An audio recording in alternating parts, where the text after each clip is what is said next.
2000 también se levantaron los militares y prácticamente destronaron al señor Yamil Maguad-Wit. Así que este día ha sido muy importante. Para conversar, para hablar de estos temas, tenemos la presencia de nuestro querido amigo, compañero también de reflexión y de análisis, Mauro Andino, a quien le damos la más cordial bienvenida. Mauro. Muchas gracias, querido Orlando. Qué gusto poder compartir aquí, así que a las órdenes. Bueno, ¿qué tal domingo? ¿Cómo has pasado este domingo? La verdad un poco movido, tuve que viajar a Riobamba, un imprevisto, lamentablemente la hermana de un buen amigo de la familia falleció en este accidente trágico que se viralizó a través de redes sociales en una de las avenidas principales de Riobamba. Y pues bueno, fue un viaje ahí repentino. A la familia ahí. Sí, fuimos con mi padre, con mi hermano y a dar el pésame, ¿no? Una tragedia bastante dolorosa, cruenta por lo que vivimos. Así que a la distancia un abrazo sobre todo a mi buen amigo Juan Carlos Toscano, hermano de Jacqueline Toscano, que es una de las personas que falleció. Fueron al final 5 víctimas, ¿no? Claro, qué grave, bueno, un abrazo también para la familia Toscano, entonces, desde acá toda la solidaridad. A ver, estamos el 21 de enero, ¿cómo has vivido tú estos últimos días, estas últimas semanas? No digo en lo político, sino en lo personal, ¿qué ha cambiado tu rutina con respecto a la inseguridad, a esta situación que incluso incomoda no solo a los negocios y el comercio, que en general sí incomoda, pero a las familias en esto, por ejemplo, de la vida cotidiana? Mira, yo creo que estamos atravesando un escenario de shock. Ahí un poco parafraseando y citando el libro de la doctrina del shock de la famosa autora canadiense Naomi Klein. ¿Sí? Mira, ella es la precursora de esta conceptualización, de esta doctrina que de alguna manera ella trata de interpretar cuando existen crisis en los estados, sobre todo a nivel de inseguridad. Y me parece que nadie niega, nadie discute que existe violencia criminal, que el auge de las bandas delincuenciales, que la tasa de homicidios y de crímenes violentos se ha disparado. Terminamos el año pasado por aproximadamente los 44 crímenes violentos por cada 100.000 habitantes, algo espantoso, pero evidentemente también me parece que esta lógica de militarizar las soluciones y las alternativas han enervado aún mucho más este clima de terror, de shock, de miedo, y evidentemente eso se extrapola a nuestra vida cotidiana. Claro que sí. Pero en lo particular, ¿a ti cómo te afecta? Por ejemplo, tú llevas una vida, digamos, más tranquila con respecto a lo que ha pasado en otras ciudades, pero ¿te cambió la vida, ha cambiado la vida tus relaciones familiares, de amistades? Sí, porque por ejemplo en las noches, si es que tú quieres de pronto ir a visitar a tu pareja, o quieres ir a visitar a unos amigos, o quieres ir a comer algo, quieres hacer deporte en el gimnasio, de noche, el horario de los para mí, mira, en la noche es cuando más hago deporte y voy al gym, pero... No, de hecho, verás, el viernes aquí de la radio se iban a jugar fútbol, y yo no pude ir por una situación también muy particular, pero a las 9 de la noche, 9 y pico por ahí, hay que salir corriendo. Sí, ya no se puede jugar ahí. La primera semana del estado de excepción en el gimnasio al que yo voy, 7 de la noche, cerrado. La segunda semana, bueno, ya 9 de la noche, pero te va cambiando la rutina. Y digamos eso en cuestiones tal vez que no son tan indispensables, que no son aspectos esenciales, exactamente, pero pensemos en la gente de abajo, en los sectores populares. ¿Cuánto cambia para ellos esto? Y realmente la situación es dura. Pensemos, por ejemplo, en los informales.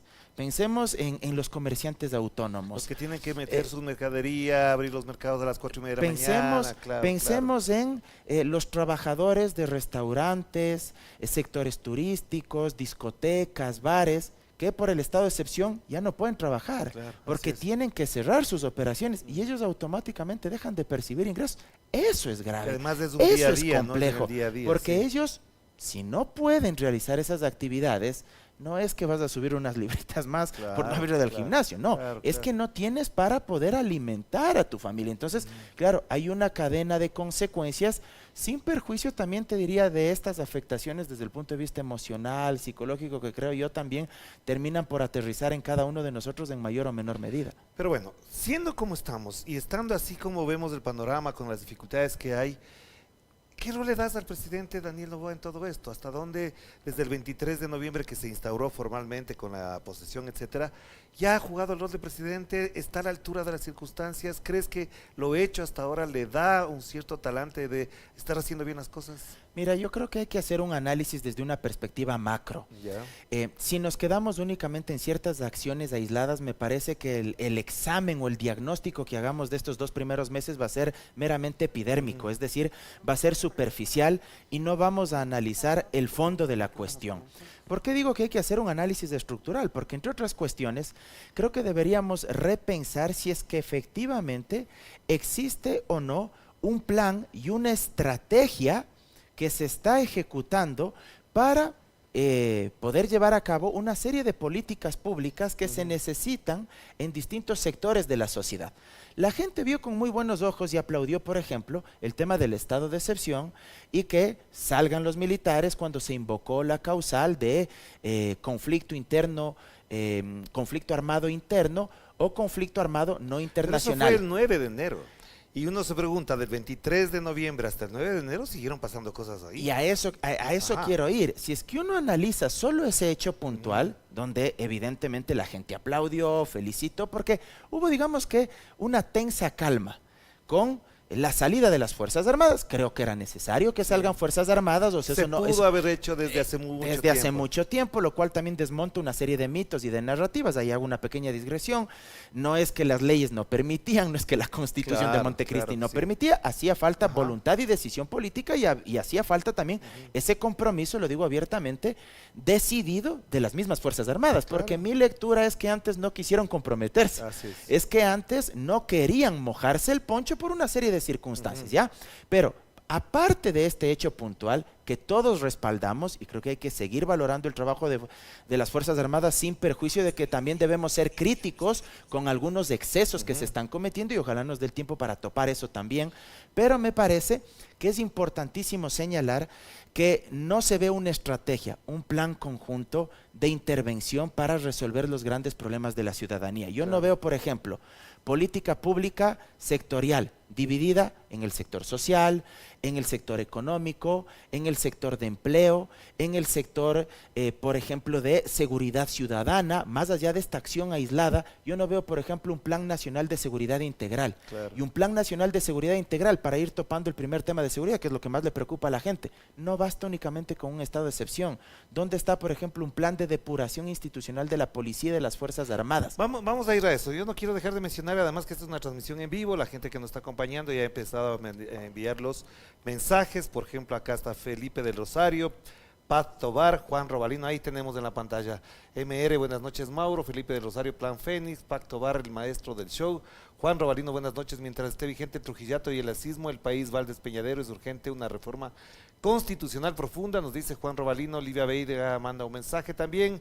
Lidia Guerrero, buenas noches a Orlando Pérez y a Mauro Andino. Edison Pérez, felicitaciones Mauro, como siempre, muy inteligente en sus comentarios. Más arriba también Edgar Gómez, buenas noches, felicitaciones por su excelente programa. Nos saluda también Rocío Ayala. Así que vamos a seguir hablando con la gente. Hay comentarios, hay mensajes también que nos señalan algunas inquietudes antes incluso del programa. Mauro, pero a ver, esto es lo que está pasando ahora, pero ¿cómo valoraste, por ejemplo, el discurso del presidente el 23 de noviembre? Ahí marcó una pauta, es decir, no habla mucho, no se extiende demasiado. Yo podría incluir incluso que no reflexiona sobre eso, pero también no esboza cuál es su filosofía política para administrar este país. Mira, empezaré por lo bueno, para que no digan que soy amargo y agrio y que le voy a entrar a la yugular de una sola. A ver, mira, ¿qué fue lo positivo hasta el día de hoy de su discurso político? Aunque últimamente como que se ha ido corriendo un poquito más hacia esos sectores más reaccionarios que se alimentan de la polarización y del odio político. Pero, ¿qué ha sido positivo? Que no ha construido un enemigo político principalmente enfocado o en la Revolución Ciudadana, o en la CONAIE, o en el movimiento indígena. Es decir, eso sí es una variante importante, interesante, que lo diferencia, por ejemplo, de lo que fue Lazo y de lo que fue Moreno. Es decir, no trata de encontrar un responsable, no trata de encontrar un enemigo a quien aniquilar o a quien destruir, sino más bien identifica un sujeto político equivalente con quien se puede sentar a dialogar. En este caso, hasta el día de hoy, con la Revolución Ciudadana. Con la CONAIE todavía no ha existido esa posibilidad. Creería que sí, es muy importante hacerlo, es muy válido, porque además en este país lo que más se necesita es reconocernos como seres humanos equivalentes, y en términos políticos como iguales. No se trata de que uno de los dos le vea por debajo del hombro al otro, peor que le construya la imagen de un enemigo a destruir, sino adversarios legítimos en términos democráticos. Roces con roces, Rafael Correa. pero digamos que no ha llegado, y espero que no llegue, a los niveles de los gobiernos anteriores. Yeah. Eso, digamos, lo interesante, lo más positivo.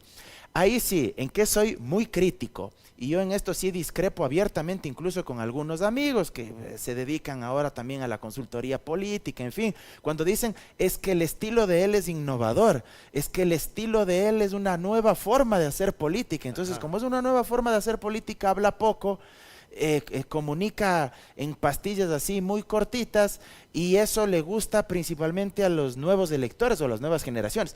Yo discrepo rotundamente de eso. ¿Por qué? Hace poquito terminé de leer un libro de la filósofa Martha Nussbaum que se llama Emociones Políticas y por qué el amor es importante para la justicia. Es verdad, no lo he leído, pero lo tengo pendiente. Sí, y es verdad. Espectacular y lo recomiendo a toda la gente y que lo leas igual.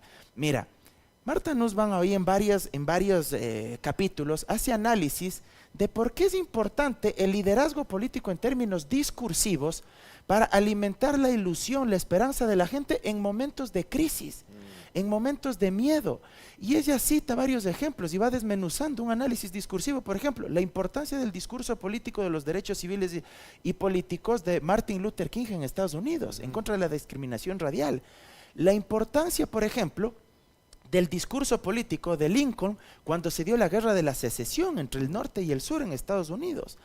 La importancia del discurso político del primer presidente de la India, de Nehru, cuando se dio la independencia de la India, por ejemplo, de Gran Bretaña. Entonces, mira, ahí ella dice, un discurso puede movilizar, puede generar las pasiones más grandes, por supuesto también puede desembocar en pasiones perversas como el nacionalsocialismo a través de la vía discursiva, pero el discurso es fundamental. Entonces cuando yo escucho acá que tenemos un presidente que habla poquito y que comunica poco, que no transmite, que no inspira, yo sí me preocupo porque creo que el discurso es fundamental para poder unificar al Estado ecuatoriano y para poder construir tejido social y para construir una sociedad más cooperativa, más solidaria, más humana, donde primen valores como la confraternidad y no necesariamente lo que hoy, tristemente cierro con esto, está primando.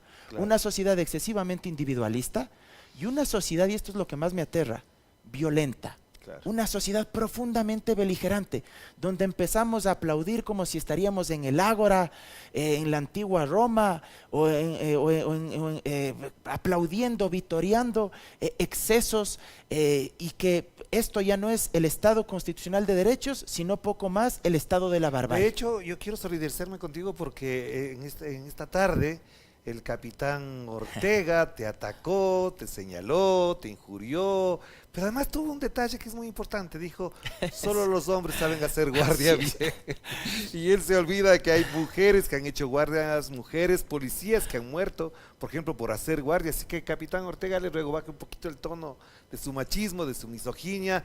Calma, calma, que el país necesita mejores aportes. Si sus neuronas son para servirle al país, póngalas al servicio del país y no para el odio. No eche lodo ni toxinas en el debate público. Y quisiera agregar algo sobre eso. Y mire, y no porque quiera darle más importancia al tema, porque me parece que al final del día... La importancia es militar, ha sido candidato. Le respondí como creo que debía hacerlo, más allá de que no soy acostumbrado a caer y a rebajarme. ¿Te dejaste provocar o no? Sí, porque la verdad ya varias veces me ha insultado, me ha difamado, me ha calumniado a mi familia, en fin, hoy dije, creo que me agarró de mal lado y dije, no, hoy sí no le paso. Sí.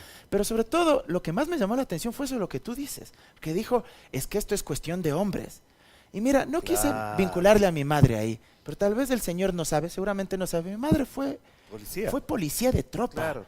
Mi madre fue una mujer policía, pero él piensa torpemente que esto solo es cuestión de machos alfas y de salir y dar bala y que esto es una guerra y entonces él seguramente se va a sentir, pues no sé, un proto-israelí en pleno conflicto en Medio Oriente contra los palestinos, o sea, esa es la visión de él, pero reitero, soy hijo de una mujer policía de tropa, pero bueno, hay que lidiar Claro, con pero estas cosas y hay que seguir ese adelante. ambiente de tensión hay que bajarlo, hay que construir otro tipo de sociedad.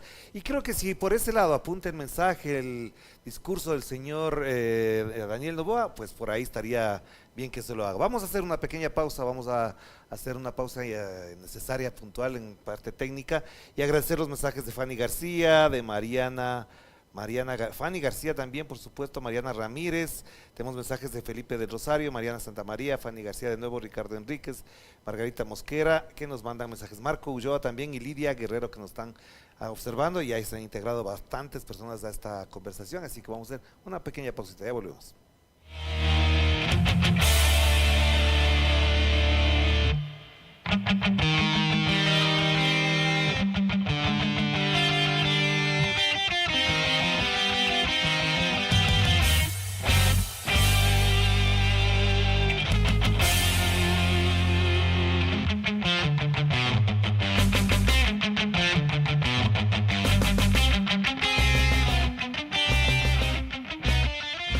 Clásicos Pichincha.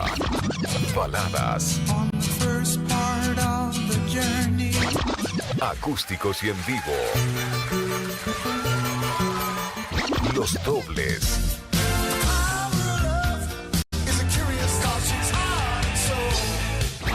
En español. Onda Retro.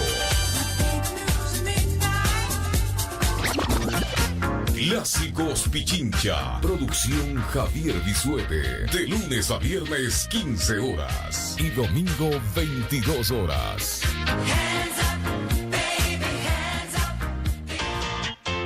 En Radio Pichincha somos la voz que une cada rincón de la comunidad. El vínculo que conecta corazones y mentes a través de los sentidos. Somos el otro relato. Fin del espacio promocional y publicitario.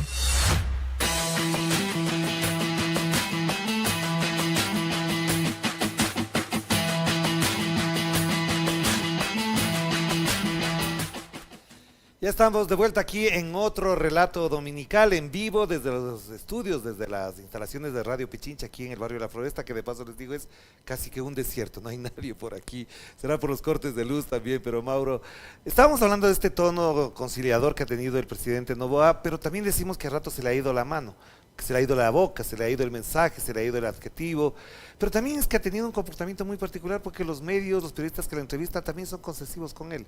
¿Cómo miras de esa relación que mantiene con los medios que a ratos son muy cautos con él? No me sorprende, primero que nada. Creo que al día de hoy ya tenemos claro que los medios de comunicación hegemónicos cumplen un rol político. Hay que decirlo abiertamente, su línea editorial no tiene únicamente una perspectiva ideológica, sino que tienen un activismo político de por medio. Y si es que el actor político está interviniendo en ese medio de comunicación y es aliado, seguramente van a ser mucho más condescendientes, van a ser mucho más complacientes. No es un presidente que hable demasiado y evidentemente pues eso hace que no tenga mucho margen para poder politizar su discurso. Creo que eso es otro elemento. Lo que sí es innegable que los medios de comunicación le van a hacer bastantes concesiones. Yo creo que a medida que vayan pasando las semanas, Noboa probablemente, esta es una hipótesis que tengo, va a radicalizar paulatinamente más su discurso en contra de determinados actores políticos como la misma Revolución Ciudadana, la misma CONAI, organizaciones sociales. ¿Por qué? Primero por el contexto, porque el contexto es de mucha beligerancia. El contexto es de mucha violencia verbal, de mucha violencia estructural, el clima de inseguridad, el estado de terror que se ha propiciado aquí. Y eso me parece que va a seguir anidando en él ciertas condiciones para propiciar un discurso cada vez mucho más violento. Y algo fundamental, creo que sus mismos aliados mediáticos, los medios de comunicación tradicionales y otros actores políticos, pero también actores judiciales, me parece que van a tratar de irle apretando cada vez más. Es decir, hasta ahora te hemos dejado que tengas una relación de respeto con estos actores políticos, sí, pero a partir de ahora ya suficiente, digamos, este trato conciliador tiene que irse acabando, a partir de ahora queremos que ya vayas tomando postura, o estás con ellos o estás con nosotros, y creo que ahí vamos a ver al verdadero Quiero Noboa. también tocar un tema que no se toca normalmente en los últimos días, nos ha tocado en la evaluación y quizás en esta semana, al cumplir 60 días en el cargo, lo podrán hacer algunos otros medios. ¿Cómo evalúas al gabinete? ¿Cuáles son las figuras destacadas? ¿Es el gabinete que se requiere, es un equipo que requiere el país para estas circunstancias? Porque parecería que cada uno anda por su cuenta, es la impresión que da. Es decir, me parece que por ahí va la cosa. No sé cómo evalúas al gabinete. Nuevamente retomo lo que dije en la primera parte de mi intervención, el tema de tener una estrategia. Yo no veo que exista una estrategia y que debajo de esto existan planes de intervención en cada una de las áreas del Estado. Y para tener una estrategia y poder implementarla, tú necesitas partir del dónde estamos, es decir, el diagnóstico real, tener data adecuada, bien levantada, que te permita tener ese diagnóstico, esa radiografía verdadera de la situación del Estado. Luego tú necesitas definir qué objetivos te planteas alcanzar, luego qué acciones vas a ejecutar para poder cumplir con esos objetivos, luego cómo lo vas a realizar, cuándo lo vas a realizar y con quiénes lo vas a realizar. Son, digamos, los componentes macros de una estrategia. Y dentro de eso, el con quiénes lo vas a realizar se adecua a la parte que tú me acabas de preguntar. Pero ese debe ser. Pero el equipo de gobierno. Ajá. Y yo no veo ahí equipo de gobierno. Yo no tengo demasiadas expectativas con el gabinete ministerial. Fíjate tú que, por ejemplo, en el gabinete ministerial, yo no tengo nada en contra de los empresarios. Yo creo que hay empresarios honestos, buenos, que pagan impuestos, que afilian al IES a sus trabajadores. También hay de los otros, de los malos. Pero, por ejemplo, le designa como secretario del CIES, del Centro de Inteligencia y Seguridad, del Centro de Inteligencia Estratégica y Seguridad del Estado, a un empresario muy exitoso como exportador de cauchos y de plásticos. Entonces yo me pregunto, con todo respeto para ese ministro, ¿qué sabrá él de temas de inteligencia y de contrainteligencia? Le designas como ministro de Defensa a alguien que no conoce sobre Fuerzas Armadas, a alguien que no conoce sobre estrategia para precautelar que dejen de permear nuestras fronteras, nuestros puertos y aeropuertos, las bandas del crimen organizado y el narcotráfico. Le designas a alguien que puede saber mucho de artes marciales, pero que de estrategia militar y de mando, de vinculación política con las Fuerzas Armadas, yo creo que carece absolutamente. Pero aquí la más protagónica ha sido la ministra de Gobierno, la señora Palencia, ha sido muy activa, ha estado presente en varios espacios de comunicación, ha estado ahí. Ahí estamos viendo, por ejemplo, ahorita la claqueta de seguridad. La claqueta de seguridad, ustedes la pueden apreciar si es que la colocan también como parte de nuestra pantalla. Es lo que ha pasado, este es el resultado de los últimos días. Pero, ¿qué opinas del rol de la señora Palencia? Sí. Primero, a mí me parece que es un error en términos institucionales no terminar de separar los dos ministerios y designar a la señora Palencia únicamente para el tema de policía del interior y un ministro o ministra que se encargue exclusivamente del tema político. Que en este caso sería Esteban Torres. Exactamente, pero lo ideal es que tengas ambas estructuras. O sea, a mí me parece que eso es un error de partida porque no puedes aglutinar todas estas cuestiones en una sola cartera de Estado. Hay que dejar atrás estas lógicas de austeridad, este austericidio económico que nos ha llevado precisamente a esta economía del desastre y a estas lógicas de desmantelamiento institucional del Estado. Y a pesar de eso hay quienes piden menos Estado todavía. Claro, porque están hablando de un Estado obeso, que hay que reducir el aparato estatal, porque eso justificaría el déficit fiscal que existe en el país. Pero bueno, digamos que... Antes de ir a eso, entonces, primer punto ese. Luego, me parece que es innegable que ya en términos de seguridad hay que hacer lo que la propia Ley Orgánica de Seguridad Pública señala. Un plan nacional, un plan integral de seguridad pública, y debajo de eso esa propia ley exige un plan nacional de política criminal. Y hay solo breves componentes. No estoy diciendo que ese plan deba difundirse a la ciudadanía, sería un absurdo. Es como que en un partido de fútbol tú eres el entrenador de un equipo y vas a difundir la estrategia y la táctica al equipo rival. Claro. No se pide eso, pero sí los grandes componentes. Por ejemplo, el primero, intervención militar. Se suspenden ciertos derechos a través del estado de excepción, pero adicionalmente y de manera simultánea tienen que irse ejecutando una serie de acciones y de medidas urgentes. Por ejemplo, depurar Policía Nacional y Fuerzas Armadas con pruebas de confianza y, por ejemplo, con el examen del polígrafo en mano, en 90 días, que disponga al ministro de Defensa y a la ministra del Interior para depurar de malos elementos ambas instituciones.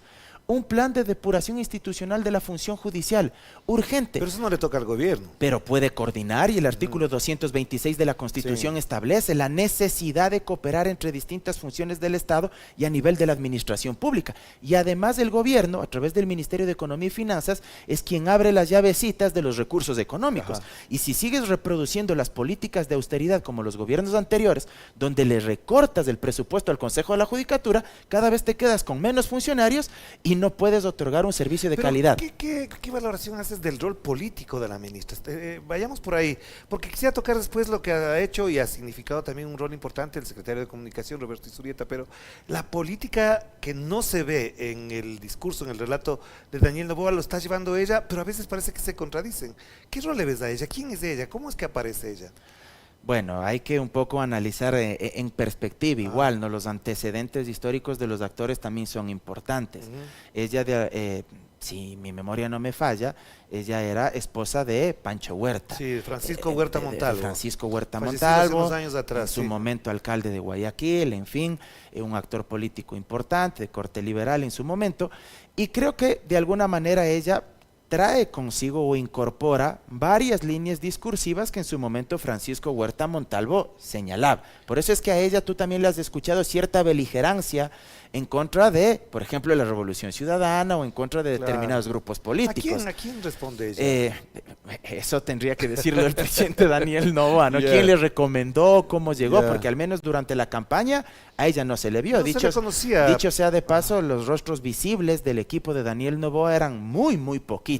Casi y por eso es que yo decía, yo no veo equipo ahí, a más de estos 2 o 3 rostros visibles, ¿sí? Porque, por ejemplo, Roberto Izurieta, que es destacado analista político, siempre fue comentarista de la CNN, secretario de Comunicación, pero en el gobierno de Guillermo Lasso fue embajador en Chile. Ha tenido unos aparecimientos muy interesantes, como que ha marcado el paso, ha sido prudente. ¿Cómo ves el manejo de comunicación de Roberto Izurieta? Por ejemplo, el vínculo de él me parece que es interesante. Fue profesor de Daniel Noboa cuando Harvard, fue alumno, en la George Washington University, verdad, cuando fue a hacer su maestría en comunicación política. Y mira, ahí me parece importante evidenciar que en cambio Izurieta ha sido mucho más mesurado en sus declaraciones. Sí. Yo creo que también por ahí ha tenido unos 2 papayazos, como se dicen popularmente, pero creo que en términos generales es lo mejor a nivel de vocería del gobierno nacional. Un día fuera del Palacio Presidencial, me parece, lo abordaron y él dijo, los enemigos no son los políticos, los adversarios políticos. Porque los algún periodista le quería llevar hacia eso. Claro, o sea, como si, construye un enemigo político porque ellos son los que metieron a la mafia acá, o sea, la típica narrativa y retórica.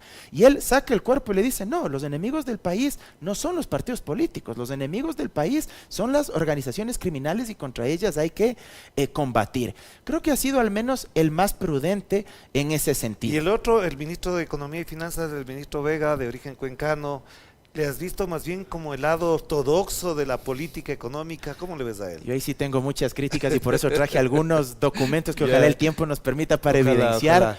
Porque mira, solamente para señalar, en el cuadro que... Ahí es el momento para que yo vaya sacando algo. El que van a mostrar en la pantalla es de Ecuador de Economía. Ha presentado 4 proyectos de ley económicas urgentes, están en trámites la ley para aumentar el IVA al 15%, que incluso el día de hoy ya no alcanzó el consenso para emitir el informe, es una noticia que ha circulado en esta tarde. El Consejo de Administración Legislativa aplazó el análisis del proyecto de ley de recuperación de activos de origen ilícito y transparencia en la contratación pública, y el gobierno le debe a los GATS 640 millones, esto es solamente el dato, ahí hay que corregirles el dato solamente de las prefecturas, porque a los municipios creo que les superó ya en más de 1.000 millones.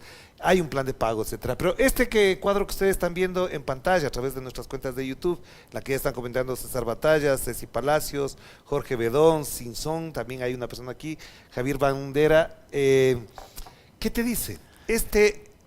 Sucinto resumen. Yo ahí quisiera más bien desmontar los mitos y las narrativas, te diría perversas y maniqueas del ministro Vega. O sea, con él sí tengo un montón de críticas porque haberle escuchado durante los últimos días que si es que no se aprueba la subida del IVA, entonces no va a existir pago para sueldos de funcionarios públicos o Corre poco riesgo más. la dolarización. Y la típica recurrencia de la vieja confiable, entonces se va a caer la dolarización. Mira, me parece maniqueo y perverso. Ajá. ¿Por qué? Porque lo que debería decir el ministro Vega es, por ejemplo, ¿qué hacemos para evitar esto que el diario La Hora en el año 2022, hace no mucho tiempo, señalaba?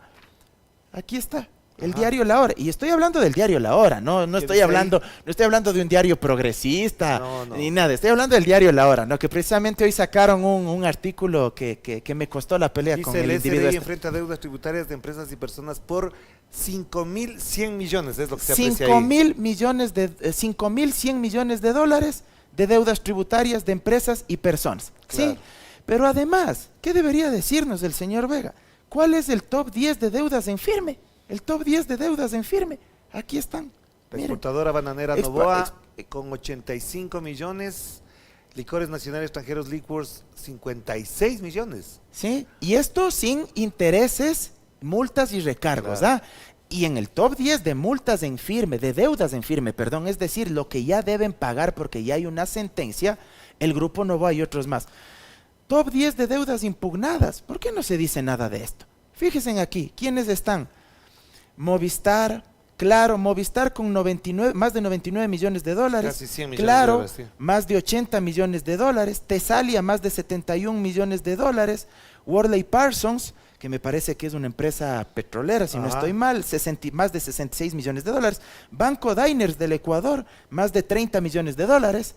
Telconet, más de 31 millones de dólares. La primera, Diners del señor Fidelegas. Correcto. Y Telconet del señor Jan Topic. Correcto, Ya. 31 millones 938 mil dólares. Fíjate tú, aquí están los datos, aquí está la información.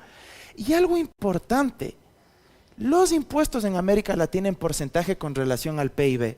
Ecuador, en relación con Centroamérica y América del Sur, Ecuador, la presión fiscal con relación al Producto Interno Bruto apenas está en el puesto 11. Y sin embargo aquí hay empresarios y aquí hay sectores financieros como la banca que se quejan y dicen, no, es que no podemos pagar más impuestos. Ajá. Fíjate tú que Ecuador está en el puesto número 11 a nivel de América del Sur y de Centroamérica. De Cuba, Brasil, Argentina, Uruguay, Nicaragua, Costa Rica, Bolivia, El Salvador, Chile, Honduras. Todos esos países están antes de Ecuador. Pagan más impuestos que lo que se paga en Ecuador y nosotros apenas tenemos una presión fiscal del 19%. Cuando que es muy baja. Cuando los países de la OCDE, es decir, el conjunto de países más importantes económicamente a nivel global, de las potencias económicas, en la presión fiscal, por ejemplo, en Europa puede llegar al 29 y al 30%. Creo que si no me equivoco, en Noruega es casi el 40%. El 40%. Incluso en Estados Unidos, la cuna del liberalismo y la referencia de muchos, en la presión fiscal puede llegar incluso hasta el 20%. Entonces, cuando el ministro Vega dice, hay que subir el IVA al 15%, yo le digo, oiga, usted lo que quiere es asumir una posición de corte excesivamente neoliberal con un impuesto regresivo que va a afectar no solo a la clase media, sino principalmente a los sectores populares, porque el IVA le grava a todos por igual. Gente que nos esté escuchando, no interesa que usted pueda ganar $5,000, 1,500, 800 o el básico, o un poquito más del básico, $600. Porque al final del día, si cualquiera de estas 4 personas, con esos 4 salarios, usted quiere ir a comprar un plasma, una televisión plasma, a los 4 a ese valor del plasma se le va a gravar el 15% del IVA. Y el IVA no le va a afectar de la misma forma al que gana 5,000, que casi no le va a hacer efecto, pero al que gana 1,500 sí le va a raspar ya algo. Claro, al que gana 800 le va a raspar mucho más. Y al que gana 600 ni se diga, pues, porque probablemente ya no le alcance para comprar ese televisor porque el IVA va directamente grabado al precio total de ese producto. Pero la pregunta que uno se haría en estos casos, Mauro, es ¿por qué este plan para financiar la guerra cuando sabemos que efectivamente la plata de todo lo que hemos mencionado ahí se puede cobrar inmediatamente? ¿Qué hay detrás de esto? ¿Qué explica todo esto que están planteándose por el IVA y que quizás puedan mandar otros proyectos urgentes también? Nuevamente regreso a algo que dije en mi primera intervención. Aplican la doctrina del shock. En un escenario de guerra, de alta conflictividad, lo que buscan es apropiarse del miedo, del descontento, para canalizar a través de este escenario propuestas de reforma económica que beneficien únicamente a las élites financieras de este país y que terminen por destruir a las clases medias, pero sobre todo a los sectores populares. ¿Por qué? ¿Para qué hacen eso? Para favorecer a los grandes grupos económicos. ¿Solamente es eso? ¿Por qué se resisten, por ejemplo, a incorporar un impuesto a las utilidades de la banca? Ya. La banca tuvo el año pasado utilidades netas de aproximadamente, netas ya, brutas, limpiecitas, para que la gente nos entienda, de más de 770 millones de dólares. ¿Por qué no se renegocian los contratos con las telefónicas? Solo hay varios expertos en materia económica han señalado que se podría recaudar más de 1.000 millones de dólares. Ya. ¿Por qué no se vuelve a restablecer el impuesto a la salida de divisas? Lo que decían supuestamente era que si se reducía el impuesto a la salida de divisas iba a aumentar la inversión extranjera directa en el Ecuador. Lazo dijo que, bajo el efecto Lazo, recordarás Así tú es. esa narrativa y ese hashtag que se posicionó, que íbamos a tener aquí a Carrefour, a Walmart, al Corte Inglés. Se han ido, más bien se han ido todos. Que iban a venir acá y que iban a llegar un montón de inversiones. Lo que sucedió en la práctica fue que la inversión extranjera directa nunca llegó y que históricamente, con o sin impuesto a la salida de divisas, no hemos sobrepasado en promedio algo más de 1.000 millones de dólares de inversión extranjera directa. Y con ese ISD del 5%, ¿qué lograríamos? Evitar la fuga de capitales, y si es que alguien quiere utilizar su capital como capital golondrina, que al menos pague, y eso nos permitiría recaudar cerca de 1.400 millones de dólares anuales. Entonces, alternativas existen, pero lo que quieren evidentemente es implantar un modelo económico, y esta es una de las claves del neoliberalismo, que no quisiera dejar de mencionarlo. Si algo de virtuoso, entre comillas, tiene el neoliberalismo, es que es un marco ideológico. No es solo un marco económico, sí, eso es un marco ideológico que trata de posicionar en la mente de la gente que lo que te están diciendo es la única alternativa, que lo que te están proponiendo es la única salida y que eso te conviene. Y la gente de clase media y de los sectores populares, hoy por hoy con el IVA, yo he escuchado, aplauden y dicen, es que si queremos derrotar al crimen organizado tenemos que pagar el IVA, sin entender que hay alternativas que no le van a afectar a la mayoría de ecuatorianos y que con justicia social se les endosaría a ese 1% de más ricos. Yo les voy a pedir que me pongan el otro cuadro, por favor, que teníamos a la mano para seguir la conversación con más datos. ¿Me lo pueden ponchar, por favor, el otro cuadro que teníamos? Ahí está. El tema de la educación. El ministro Daniel Calderón habló sobre la implementación de un nuevo currículo en el que se incluirían educación financiera, educación para el desarrollo sostenible y cuidado de la salud, clases presenciales suspendidas desde el 9 de enero. Aún no existe una fecha confirmada para retomar las clases presenciales en general. En el campo de la educación, que es un factor fundamental, digo esto porque la ciudadanía que nos escucha, por ejemplo, a estas horas, en otras circunstancias estaría preparando los uniformes, las cosas para el otro día, no puede hacer eso, y no es que se va a sentir cómoda. ¿Hasta dónde en este campo, en la atención a la gente que implica educación, que las clases, que el transporte, etcétera, está convirtiéndose en un elemento perturbador? Aquí quiero atarle desde lo macro con este discurso de la austeridad, del achicamiento del Estado y al escenario catastrófico al que podrían conducirnos. Ya. Fíjate tú, el tema de educación es fundamental como motor de desarrollo de cualquier país, de cualquier sociedad. Si es que hacemos caso a esas lógicas discursivas de que hay que eliminar el Estado, de que hay que achicar aún más las capacidades institucionales del Estado, evidentemente el país se va a ver más hundido en un proceso de crisis extrema y continua. Solo en educación, el Ministerio de Educación tiene 177.000, algo más de 177.000 funcionarios, que representa el 42% de la planta de servidores públicos del Estado central. El 42%. El Ministerio de Salud, hoy más de 80.000 servidores, 80.299, representa el 19% de servidores públicos. En el Ministerio de Defensa, 43.453, del 10%. ¿Por qué doy algunos de estos datos? Porque parecería ser que aquellos que son enemigos del Estado y que andan con estas lógicas mileicistas de querer derrumbarse el Estado, no entienden que entre más pequeño el Estado, menos protección existe en materia de derechos económicos y sociales para la gente.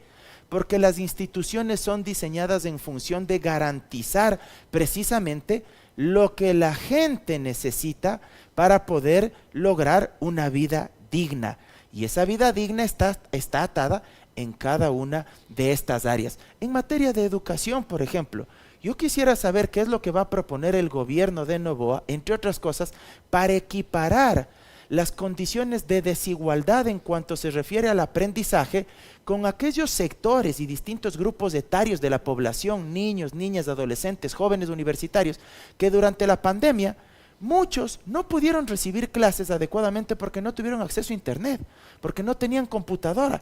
Ahí se necesita una política pública y un plan de intervención urgente para equilibrar ese nivel de desaprendizaje que tuvieron esos chicos y que no les permite estar en condiciones de igualdad con aquellos de los sectores más acomodados que sí tuvieron internet las 24 horas del día, que tuvieron buenos dispositivos. En otras palabras, estamos volviendo a la misma situación de la pandemia, que en otros países ha sido un reto y un desafío social y estructural del Estado, porque después de casi 2 años de estar en una situación inestable, los hijos de la pandemia, los que se educaron en la pandemia, no han logrado igualarse siquiera. ¿Qué vamos a hacer con los chicos de la ruralidad, por ejemplo? Yo quiero que la gente reflexione con esto. ¿Será lo mismo un chico que estudió en una escuelita en el Comité del Pueblo con un chico, ya sé que me van a decir resentido social y lo que sé, bueno, pero eso sabemos quién te dice, y será lo mismo un chico que estudió en una escuelita o en un colegio en el Comité del Pueblo que un chico que estudió en el colegio americano, en el colegio alemán. No tengo nada en contra de esas instituciones, en buena hora que sean instituciones prestigiosas, pero se agrava la brecha, pero hay una brecha enorme. Entonces el Estado debe intervenir ahí para tratar de reducir esa brecha.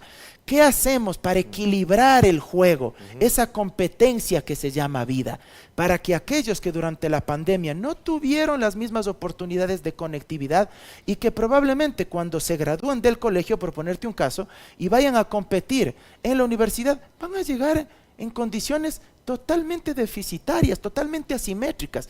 ¿Qué vamos a hacer en la ruralidad, donde existieron mayores problemas en términos de educación? ¿Qué vamos a hacer en materia de infraestructura? Claro. Yo no veo que hasta ahora ha dicho, voy a invertir tanto para recuperar, por ejemplo, al menos para mejorar ciertas condiciones, darle dignidad a los alumnos de las escuelas en el sector rural, en los barrios periféricos a nivel urbano de las ciudades. No veo eso. ¿Sí? No hay una política pública en materia de educación, y agrego algo más.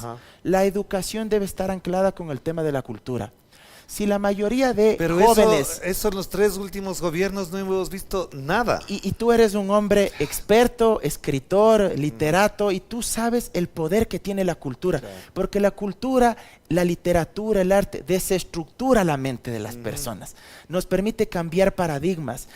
La filosofía nos permite entender más allá de los lugares comunes que nos repiten habitualmente. Al menos complejiza el debate. Lo vuelve más difícil, más nos permite preguntarnos los porqués, y ya no solo quedarnos en el qué pasó. ¿Sí?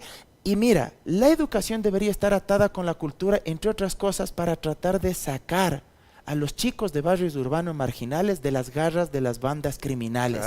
Que esté vinculado educación con escuelas y colegios dignos, pero también con equipamiento, donde se fomente la cultura, la lectura, el arte, ¿sí? La literatura, la danza, la música, y eso se lo podría coordinar con los gobiernos autónomos descentralizados, principalmente con los municipios. Que han venido haciéndolo con bajo presupuesto. Vimos la Feria del Libro de Quito, la Feria del Libro de Guayaquil, por ejemplo, pero con mucho esfuerzo. Recuperar los espacios públicos de manera coordinada, y al mismo tiempo le agregas un tercer componente: educación, cultura, deporte.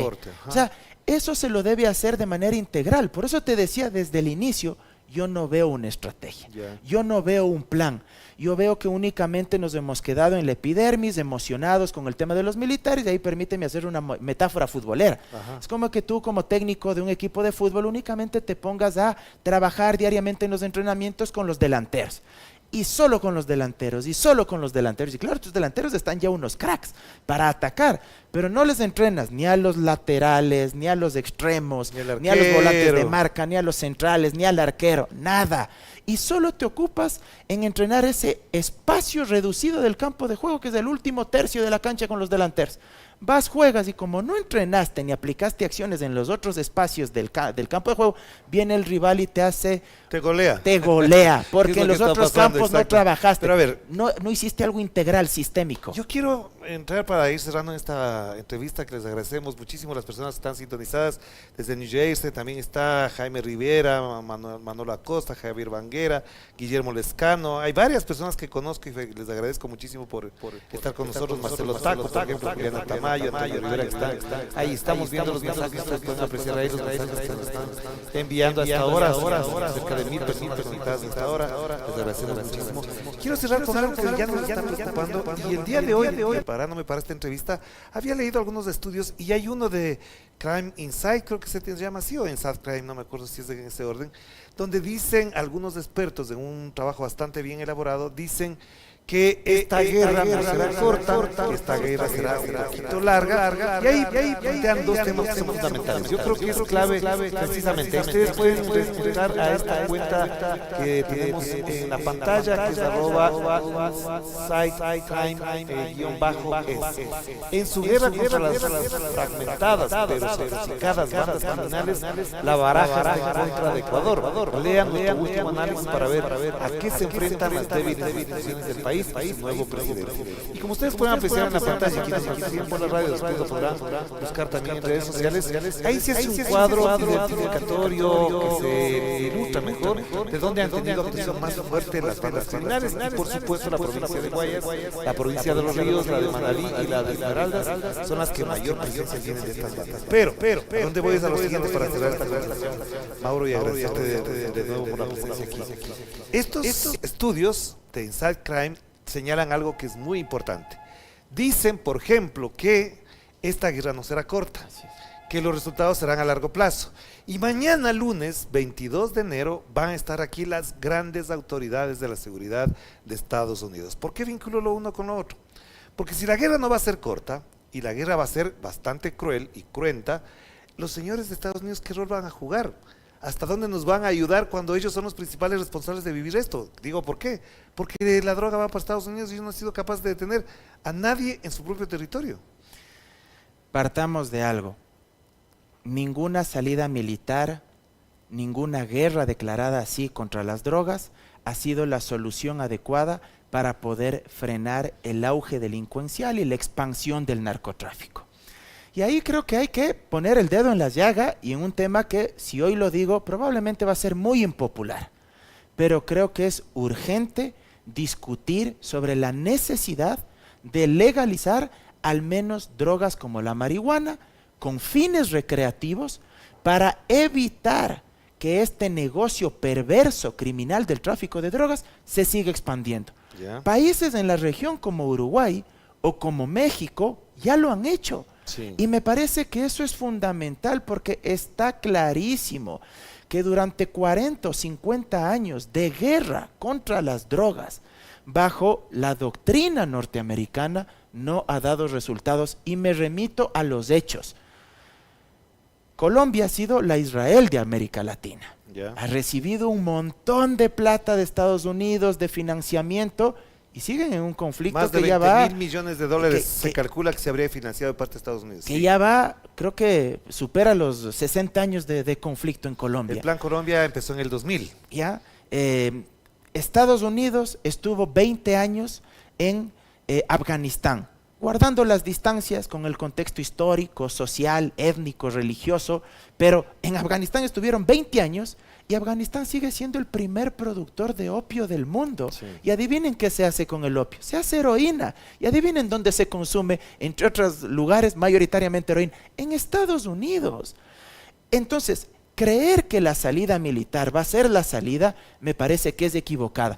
Toda cooperación internacional, bienvenida sea, mientras no sea con piola, como se dice popularmente. Porque si vienen únicamente a obtener información que solo les sirva al cooperante y que en la práctica no nos ayuden nada a nosotros, pues creo que ahí sí hay que verlo con pinzas. Y lo de fondo, Orlando, que no quisiera dejar de mencionar esto si me permites, lo de fondo. políticas sociales, de dónde se alimenta el crimen organizado, de la pobreza y de la pobreza extrema. Si tienes 6 millones de ecuatorianos viviendo con $2.80 al día y otros con $1.40 al día, según la FAO tienes 2,5 millones de ecuatorianos comiendo una vez al día. Es evidente que de ahí se nutren las bandas del crimen organizado. Y ahí, por ejemplo, en materia de empleo, este gobierno quiere precarizar a los trabajadores con la consulta popular y el referéndum, porque quiere que regresemos al contrato por horas, ¿sí?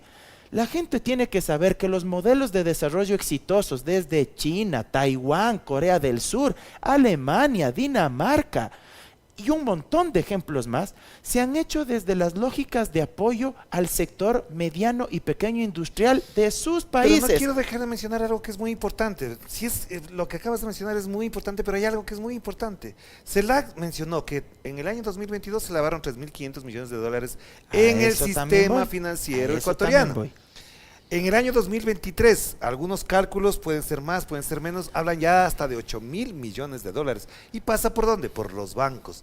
Y lo que vimos ahora con la detención de la familia, los familiares de Fito, es que tenían plata en varias cuentas que nunca fueron registradas. ¿Cómo es posible, si es que esto es cierto, porque es información extraoficial, que la esposa de Fito tenía entre 6, 8 cuentas de banco con un promedio de 2 millones por cada una? ¿Dónde estaba la UAFE para eso? Y como ese caso, hay muchos más de gente que tiene mucha plata, que arrienda casas enormes y que nadie vigila eso. Este era el otro tema con el que quería cerrar esa intervención. Mira, mientras no se corte la tubería por donde fluye el dinero ilícito hacia las bandas criminales, este problema va a seguir latente.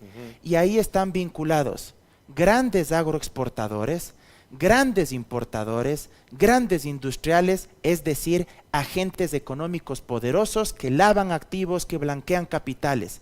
Estos grupos económicos tienen el control de puertos y de aeropuertos. El 30% de la droga, Orlando, gente que nos escucha y que nos mira, el 30% de la droga decomisada en Europa llega de Ecuador. Es una cifra bárbara. Esa droga nos llega volando. Bueno, si llega por los aviones a través de los aeropuertos, sí. Bueno, capturaron un submarino con no sé cuántas toneladas. Pero básicamente viene desde los puertos. Entonces, esa droga no cae del cielo, alguien la traslada. Estamos controlando esos containers. Tenemos 10 puertos en el Ecuador, la mayoría son privados. Hay que obligarles a que se establezcan mecanismos, tecnología adecuada para poder controlar, depurar las aduanas, que no se lo haga manualmente, abriendo ahí a la de Dios, jugando a la ruleta, 2 containers, 8 pasan sin revisar y así sucesivamente. No, debemos incorporar tecnología de primer nivel para revisar todos los containers que salen de nuestros puertos. Hay que depurar esas instituciones, porque esos nichos económicos son los que financian estos grupos criminales, que a su vez va en cascada. Ahí sí funciona la teoría del goteo, del neoliberalismo. Ahí sí se derrama la riqueza de arriba hacia abajo. Se derrama hacia abajo y las bandas criminales tienen recursos para comprar armas, para comprar drogas, para reclutar gente y cooptar autoridades y demás. Y para cooptar la política. Acaba de lanzar un cable la agencia France Press. Quiero que lo pongan en pantalla, por favor, si lo tienen ya a la mano, que es interesante, aunque todavía habría que ver hasta dónde llega eso. La agencia France Press acaba de publicar un tuit en que dice Bolivia, ahí está, ¿lo podemos ver ahí? Ahí está. Bolivia, Colombia, Ecuador y Perú anunciaron la creación de la primera red andina de seguridad contra el crimen organizado ante la severa crisis que estalló en el territorio ecuatoriano por la violencia del narcotráfico, según una declaración oficial suscrita en Lima este domingo. Eso fue hace pocos minutos, 8:55, son las 21:05 de este 21 de enero del año 2024. ¿Cómo valoras esta declaración? Porque lo que hablábamos hace un momento me llevaba a la otra cosa. Sin Estados Unidos no se puede resolver, pero sin la región andina tampoco se puede resolver esto. Y me parece importantísimo porque manténganlo, por favor, el tuit ahí en la pantalla, por favor. Colombia, a pesar de tener 7 bases militares norteamericanas, sigue siendo el primer productor de cocaína del mundo. Claro. Perú sigue siendo, si mi memoria no me falla, el segundo productor de cocaína del mundo. Entonces, si nuestros vecinos son los que producen esa cocaína, que luego viene acá al Ecuador y de aquí se distribuye hacia mercados internacionales, evidentemente tenemos que cooperar con nuestros vecinos para desarticular estas bandas del crimen organizado. Entonces, creo que esto es absolutamente necesario y me parece que es importantísimo la coordinación, la cooperación internacional entre estados, porque si esto tratamos de enfrentarlo de manera aislada, va a ser imposible, porque el crimen organizado, el narcotráfico, es una empresa, entre comillas, multidimensional que ha copado un montón de territorios, es un negocio global y enfrentarnos solos va a ser una tarea prácticamente imposible de llegar Pero a vamos a cumplir un cerrar entonces objetivo. porque estábamos evaluando los 2 meses del señor Daniel Noboa y obviamente las circunstancias particulares del tema de seguridad nos abarca prácticamente todo. ¿Cómo ves, para cerrar, el rol que ha ido jugando la oposición, el Partido Social Cristiano, la Revolución Ciudadana, Construye, por ejemplo, que ha tenido sus roces con él? ¿Cómo ves a esto otro sector político en este momento? Hace pocos días tuvimos una entrevista con Agustín Burbano de Lara y fue muy enfático en señalar que había algunas características particulares de esta oposición, tomando en cuenta un factor que es muy importante considerar. Quedan pocos meses para que arranque la campaña electoral. Se tiene que instaurar prácticamente desde junio, julio y agosto ya prácticamente un desarrollo político electoral, y en ese lapso el señor Noboa incluso ya ha sido más cauto al hablar de la posible candidatura para la reelección. ¿Cómo ves el factor político en estos 2 meses? Empiezo por la izquierda. Mira, yo creo que el peor error que podría cometer la izquierda, llámese Revolución Ciudadana o los asambleístas de Pachacuti, que al parecer hoy sí tienen una visión mucho más de izquierda Son en la 5, Asamblea ¿no? Nacional. Nada más. Son apenas 5, pero me parece que han tenido una posición bastante firme y coherente con lo que otroramente era Pachacuti. El peor error que podría cometer la izquierda en el Parlamento es tratar de plegarse a posiciones de centro derecha en aras de la gobernabilidad. Ya. Y lo digo abiertamente, Contra todos. con el costo político que eso también me puede ocasionar, porque van a decir, lo que quiere es desestabilizar. No. Ajá. Lo que pasa es que hay que enfrentar modelos de país, modelos económicos. A ver, si Noboa nos está proponiendo subir el IVA y sabemos que el IVA es regresivo y va a afectar a los sectores populares y a la clase media, lo mínimo que yo espero como un ciudadano de izquierda progresista, es que desde la izquierda seamos capaces de enarbolar una propuesta alternativa, firme, argumentativa, y decirle, por ahí no va, señor. Pero eso puede también tener un cálculo electoral, que es a donde quiero llegar, porque el cálculo electoral está en todo este momento. Evidentemente, pero creo que si es que uno piensa incluso estratégicamente de cara a las próximas elecciones, pues evidentemente uno no puede volverse alfombra de las propuestas legislativas que mande Noboa en aras de la disque gobernabilidad. Y no digo con esto que hay que oponerse a todo. Yo creo que hay que apoyar en las cosas que sean.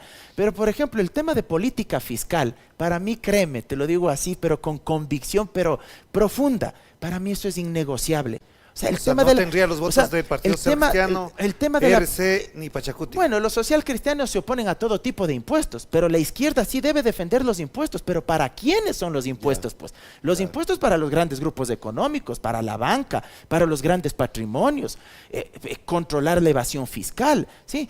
Y eso creo que debe enarbolar la izquierda.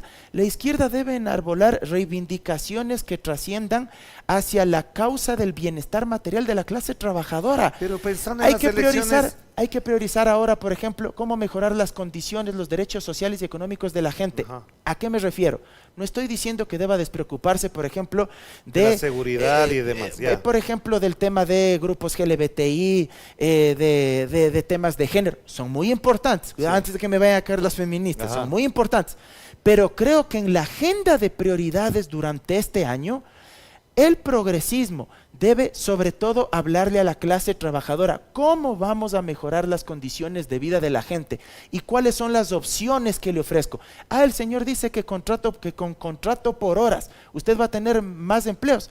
Falso. Sí, pero no le va a alcanzar porque la izquierda tiene que ganar las elecciones para gobernar. Correcto. Porque no va a poder instalar un programa de esa naturaleza con Daniel Noboa. Pero tiene que hacer estos planteamientos, porque si no hace estos planteamientos, es decir, si no disputa el relato con política, y con propuestas que se contrasten con lo que hace Noboa, evidentemente en la práctica se difumina ese discurso de la izquierda porque es un discurso vacío y empieza a correrse cada vez más a la derecha. Pero tú ves que solamente el único contradictor directo que aparece en este escenario ahorita es Rafael Correa.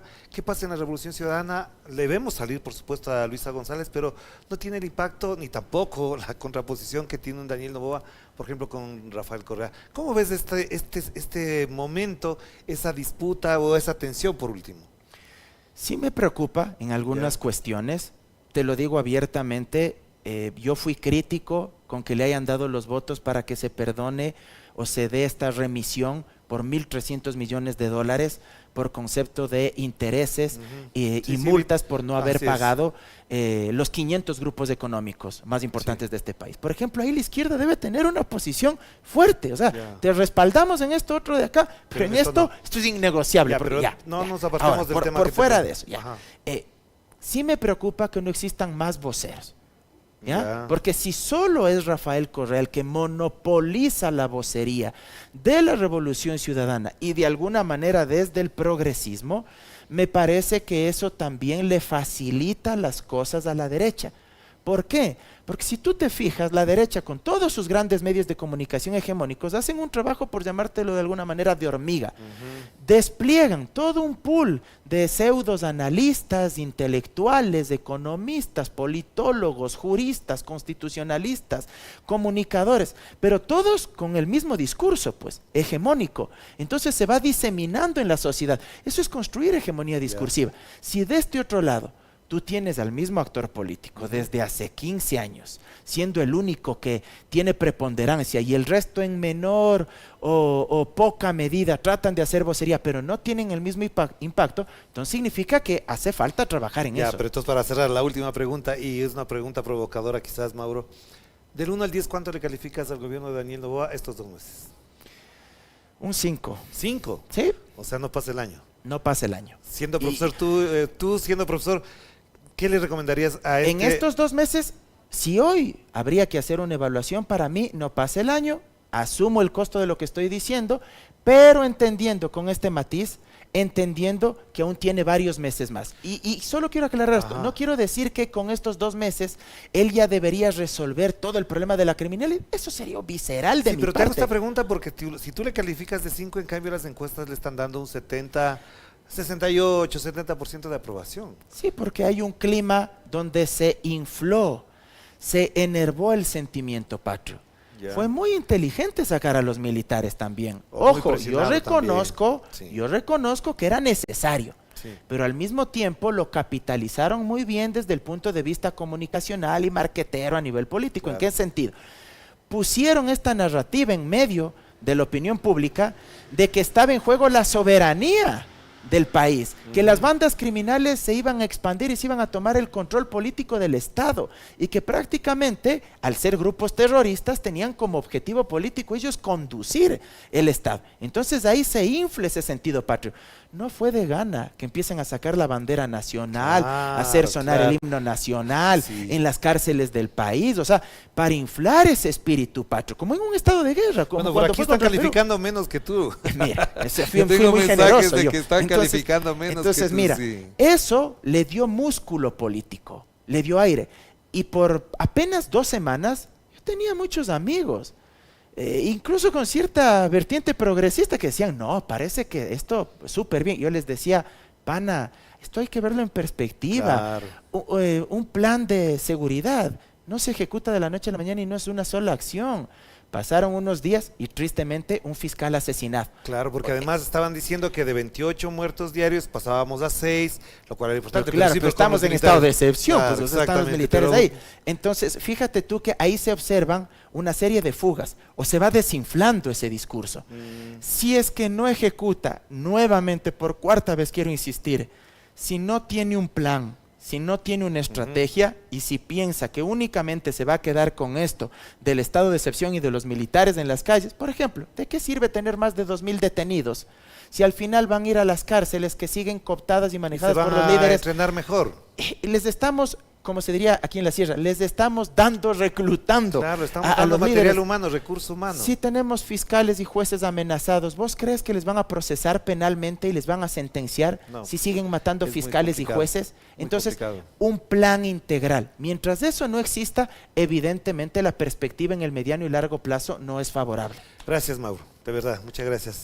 En Ah, Caliente hemos analizado este domingo 21 de enero y con ustedes vamos a seguir conversando, por supuesto, en circunstancias muy particulares, en otro relato dominical. Vamos a estar pendientes de esto. Gracias a los mensajes, muchísimos mensajes, y particularmente a esas personas que son muy fieles a estos programas, a esta emisora, a esta empresa de comunicación que es Pichincha Comunicaciones EP. Y también a los amigos y amigas que nos siguen, nos recomiendan temas, personajes, invitados y sobre todo el tono que hay que tener para abordar una situación tan delicada, tan delicada. Y nos vamos corriendo porque ya mismo llega el toque de queda y nos toca llegar a la casa. Así que cuídense mucho. Gracias a todos. Que la pasen bien.